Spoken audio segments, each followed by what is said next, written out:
dan seluruh jajaran pengagung Kesultanan Salacau Tungurahayu dan seluruh keluarga besar Pajajaran atau seluruh keluarga besar Tatar Galuh Pakuan yang saya banggakan dan yang saya muliakan juga para alim ulama, tokoh terkemuka, aparatur pemerintah Negara Kesatuan Republik Indonesia yang sudah hadir, baik pun yang masih di perjalanan.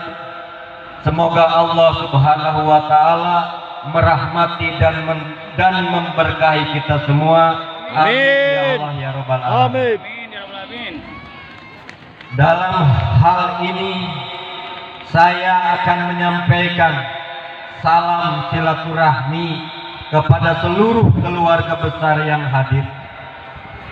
Dan di hari ini adalah hari yang penuh dengan sejarah, di mana hari ini memperingati dua sejarah besar. Satu, sejarah berdirinya dan dikukuhkannya Sang Hyang Prabu Surawisesa pada tahun 1521 Masehi, yang hari ini tepatnya sudah 499 tahun. Dan makam leluhur kita semua, yaitu Baginda Sri Prabu Surawisesa, beliau bersemayam ada di Desa Karya Bakti, Pasir Manggu. Begitupun kakek nenek moyangnya berada di Gunung Giriawas, termasuk Kangjeng Eyang Gusti Prabu Susuk Tunggal kakeknya. Dan begitu juga buyutnya dan baunya ada di sebelah sana. Kenapa saya di sini mengajak keluarga semua untuk hadir hari ini sesuai sejarah, bahwa leluhur kita mengagendakan sejarah, di mana nanti setelah 500 tahun Pajajaran anyar bakal gumelar. Amin. Dina wangkid bihari nuka obahkeun ku waktu jeung zaman. Tapi tentu kita tetap menjunjung tinggi hasil musyawarah mufakat leluhur kita, NKRI harga mati. Pajajaran anyar di sini dalam rangka mengisi turut serta dalam rangka mengisi kemerdekaan Negara Kesatuan Republik Indonesia. Dan sudah waktu dan sudah saatnya keluarga kita turut serta menghiasi dalam rangka mengisi kemerdekaan dan kesejahteraan bangsa Indonesia. Amin, amin. Saya di sini akan menyampaikan selayang pandang sejarah yang sangat singkat, terlepas apa yang sudah terjadi masa lalu, di mana Kanjeng Eyang Prabu Surawisesa ngabahu denda naik tahta di Galupakuan 1521 Masehi, lalu beliau melakukan perjanjian Padrao di Muara Ciliwung dalam rangka bekerja sama dengan negara-negara Eropa, dan beliau adalah salah satu sosok raja diplomat ulung yang terbaik dilahirkan dari tanah Pajajaran. Amin. Karena hanya beliaulah yang mampu meletakkan sejarah dengan menorehkan sejarah, melakukan perjanjian Padrao, kerjasama ekonomi dan pertahanan yang ditetapkan di Muara Ciliwung, Sunakalapa, Jakarta saat ini. Dan beliau beristri Kanjeng Eyang Ratu Kiranawati, atau gelar budaya beliau adalah Permaisuri Damiani Darmaksa. Beliau adalah putri dari Kanjeng Gusti Prabu Jakasusuruh yang bertahta sebagian raja bagian di Galupakuan, yaitu Tanjung Singuru, Jakarta, Pasar Minggu saat ini. Dan saya di sini sebagai keturunan generasi ke-9 dari beliau, terlepas apapun yang terjadi, terlepas percaya atau tidak, maka makam leluhur saya ada semuanya di sini. Dan saya menghimbau kepada keluarga untuk membuka seluruh sejarah nenek moyang saya. Jangan pernah ditutup-tutupi. Pro kontra bagian daripada hiasan untuk keturunan-keturunan daripada Prabu Sanghyang Surawisesa. Tentu hari ini saya bangga dengan berbagai kontroversi yang datang menyerang saya. Itu bagian adalah bekal untuk saya untuk memperkuat kehidupan saya dalam rangka menata kehidupan berbangsa dan bernegara.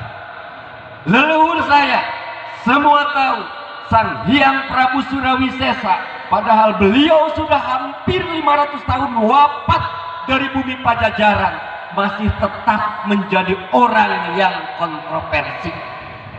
Bagi saya bukan suatu hambatan dan bukan suatu keniscayaan di mana Kangjeng Eyang Prabu Surawisesa dengan berbagai sejarah, dengan berbagai cerita yang dikeluarkan oleh TV nasional selalu disisihkan, selalu dijelek-jelekan.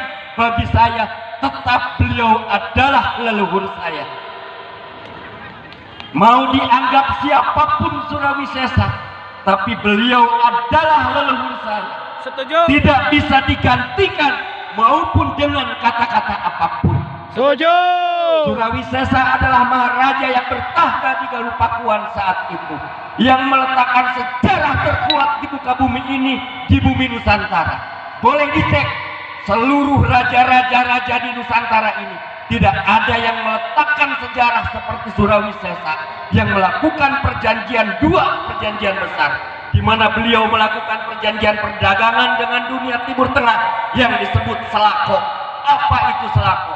Selako itu adalah Selat Malaka Corporation yang saya abadikan menjadi nama di situ. Saya memperingati perjanjian pertama di mana beliau saat menjadi putra mahkota melakukan perjanjian dagang secara internasional dengan nama Perjanjian Selako, Selat Malaka Corporation pada tahun 1515 Masehi. Lalu beliau naik tahta pada tahun 1521. Persaingan antara putra-putra dari Subang Larang dan putra dari Ibu Kentring Manik. Tapi alhamdulillah, beliaulah yang bertahta di Galupakuan. Dan beliau yang meletakkan sejarah terkuat di Galupakuan, menandatangani perjanjian Padrao di Muara Ciliwung, yang mendatangkan seluruh para ahli-ahli Eropa, arsitektur Eropa untuk membangun Nusantara yang melahirkan sampai hari ini dan tersisa sampai hari ini. Terlihat kita megah, Sunda Kelapa menjadi kota tua, termegillah kita megah, Bogor dan lain-lain. Itu semua hasil daripada perjanjian Padrao yang dilanjutkan oleh Perserikatan Dagang Eropa dan Nusantara. Itulah selayang pandang Surawisesa. Dan beliau pada saat naik tahta terjadi 14 kali perang. Dan beliau mengalah pada saat itu karena terjadi antara perpecahan dengan keluarga pada tahun 1527 Masehi. Saya nyatakan beliau tidak pernah kalah di dalam perang, tapi beliau mengalah demi keselamatan bangsa dan negara. Tidak ada alasan Surawisesa untuk kalah perang di 1527. Karena kekuatan militer Eropa, baik pun pasukan Siliwangi yang ada 1000 pasukan terhebat saat itu, ada di tangan kiri dan kanan Surawisesa. Amin. Tidak ada alasan saat itu Surawisesa kalah perang 1527. Tapi Surawisesa mengalah demi keselamatan bangsa, demi keselamatan rakyat, agar tidak banyak mengalirkan darah-darah perang pada saat itu. Maka diserahkanlah pemerintahan Pajajaran kepada orang-orang yang melahirkan pemerintahan-pemerintahan saat itu. Kita akan tahu Pajajaran runtuh, pemerintahan mana yang naik? Adalah pemerintahan Mataram. Artinya yang mengambil untung daripada keruntuhan Pajajaran adalah Mataram. Terbentuklah adipati-adipati Mataram. Silahkan Bapak Ibu semua untuk menggali sejarah itu. Saya tidak akan bicara panjang masalah itu karena khawatir ada ketersinggungan. Itulah sejarah Sang Hyang Prabu Surawi Sesa. Dan pada perjalanan beliau saat negara dalam kondisi acak-acakan, maka beliau menikahkan salah satu putrinya dengan salah satu jenderal dari Pajang saat itu dengan nama Rahadian Patra Kusuma. Beliau bergelar saat itu Rakean. Rakean itu kalau sekarang jenderal. Rakean Rahadian Patra Kusuma.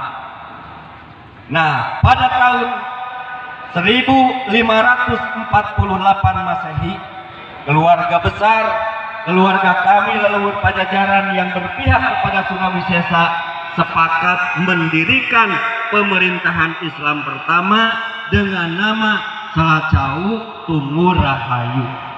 Yang diangkat naik tahta adalah Rakean Rahadian Patra Kusuma yang saat ini makamnya ada di Cipayu. Dan beliau diberikan gelar Sultan Agung Patra Kusuma Sayyidin Panatagama Surawijaya.